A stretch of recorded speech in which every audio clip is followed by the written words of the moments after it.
The streets were eerily quiet that night. The kind of silence that presses against your ears and makes every little sound feel amplified. I wasn't afraid, at least not at first.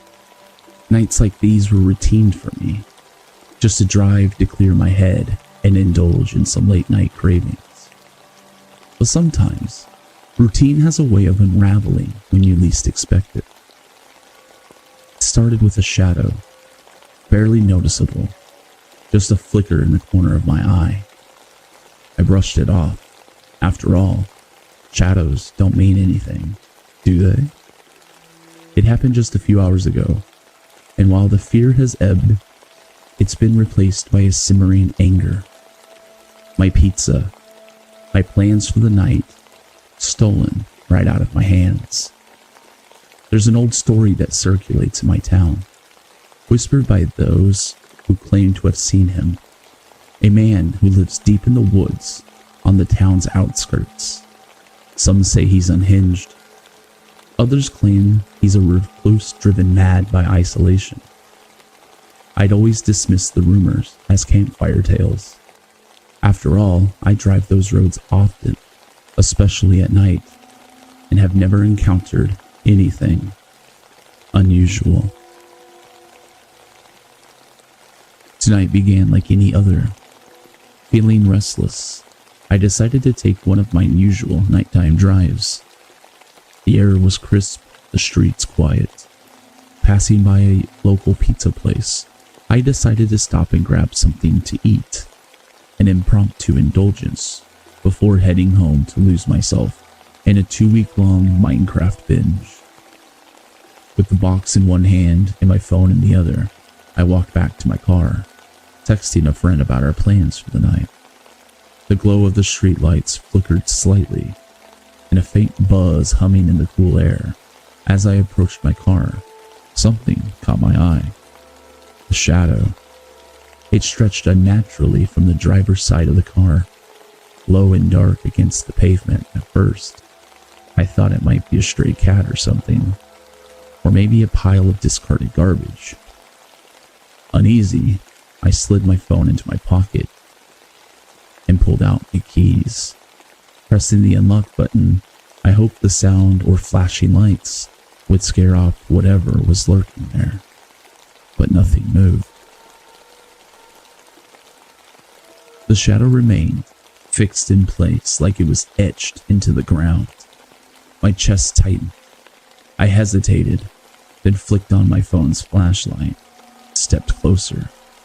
The light cut through the shadows, revealing something crouched low by the driver's side door.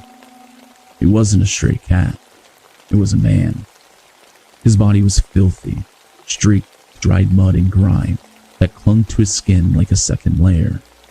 He crouched in a feral posture, his brawny frame taut as if ready to spring, his eyes wide, bloodshot, and impossibly large, fixed on me with an intensity that made my stomach churn. For a moment, neither of us moved. The only sound was the faint hum of the street lamp overhead. I staggered back, my breath hitching, and in my panic, the pizza slipped from my hand.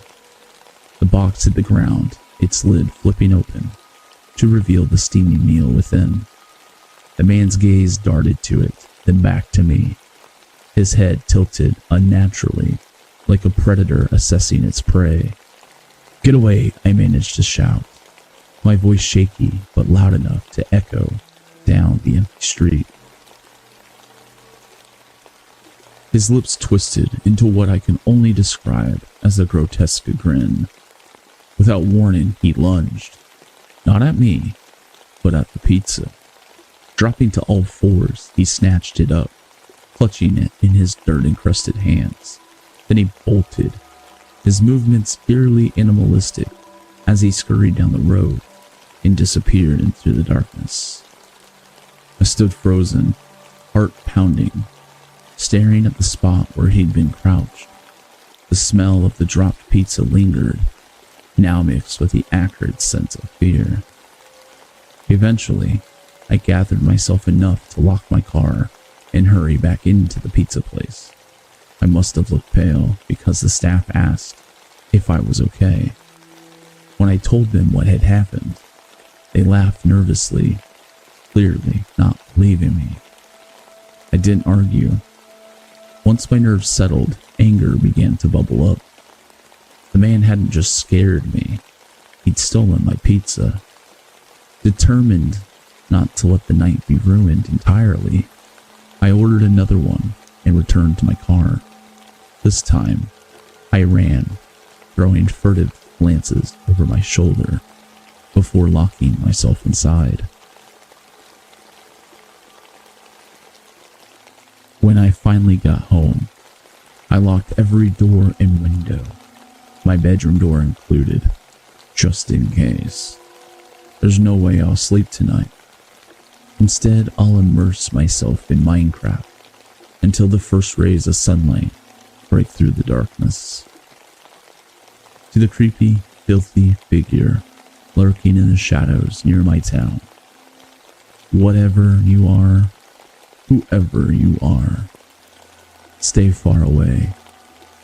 If we meet again, I'm not sure whether I'll run, fight, or simply freeze. But I know for one thing, you're not taking another pizza from me. If you enjoyed this unsettling tale, don't forget to hit that like button. It lets me know you want more stories like this. Have you ever had a creepy encounter of your own? Or maybe there's a local legend you think I should cover next? Drop it in the comments down below. I'd love to hear from you. And if you haven't already, make sure to subscribe for more chilling stories and eerie encounters. Thanks for watching. And remember, sometimes the shadows are watching you too. See you in the next one.